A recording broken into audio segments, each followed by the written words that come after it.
as the chair of the bipartisan Nigerian caucus in the United States Congress. I am its chair. We were the first to go in to Nigeria when the Chukwu girls were taken. The first Americans. That is the Congressional Nigerian Caucus. 3 members of Congress went, myself, Congressman Chabot, and Congresswoman Frederica Wilson. We were the only and the first. We spoke to the parents. We went to the north, and we asked the government to stand up against Boko Haram, to help those in the north, to bring justice to them. Yes.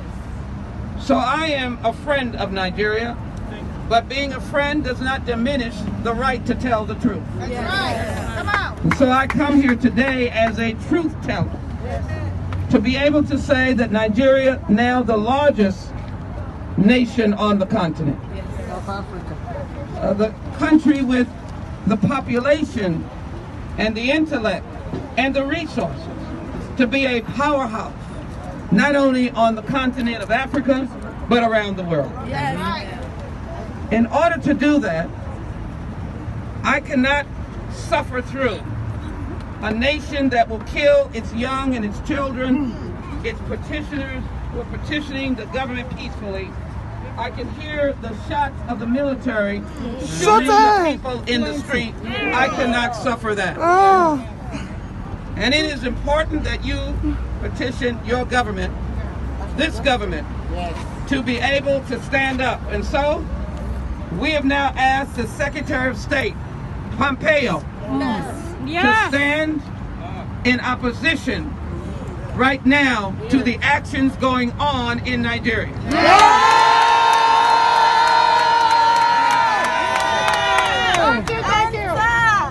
Secondarily, we've asked the chair and the chair of the National Security Council of the United Nations, and as well the General Secretary, that they must address the President of Nigeria, Mr. Buhari, on the violence, and SARS must end, and SWAT.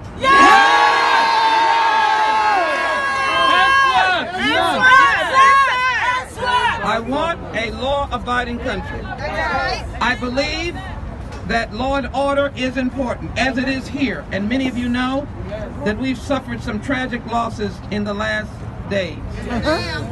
But what we need from Nigeria is to set up a police force that acts in dignity and base its facts or its service on public safety. Yes. We must pay them. We must provide for their families in Nigeria. We must give them a decent income. We must recruit those who have come to do good. We must not force them to do evil or to do bad. And we cannot take out groups like the LGBTQ community and target them and target young and target people who are simply trying to end police brutality. For years, LGBTQ. Community. I am in exile. I am not an immigrant. My mother died. I couldn't go home. I could not go home. We hear her pain. We hear her pain. We hear your pain, my sister. We hear your pain, my sister. We hear the pain. We are hearing the pain. And that's why we're here. I do not reject your pain. But we must act on that pain. We want no group to be denigrated, and let me say it so she can hear me. LGBTQ rights are human rights. The rights of those of you who stand here today, you were socially distanced, are human rights. The rights of elders are human rights. The rights of the Chukwu girls are human rights. The rights of women are human rights. The rights of different tribal associations and affiliations are human rights. And so on behalf of this community, I wanted them to come to a place that is their place. It is the federal government symbol for the United States of America, the United States Mickey Leland Federal Building.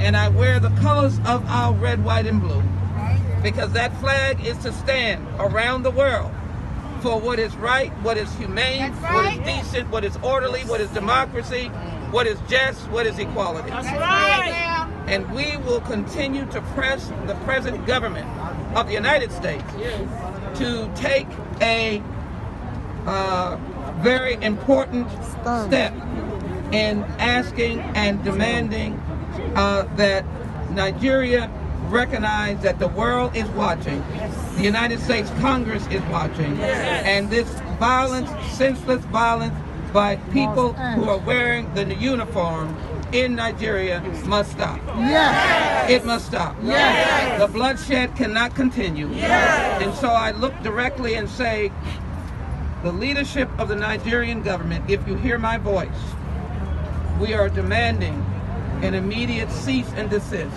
of the murder in the street of innocent persons. We will work with you. We will work to find a solution. You have a diaspora around the world of loving Nigerians who want to help and want to be able to have a country that can stand up to any country around the world because it is a democratic country. It is a free country. It is a just country. It is a country that believes in equality and democracy. So I thank you so very much for coming to your place, your symbol of this nation, a free nation, and we in this country, we fight for justice as well.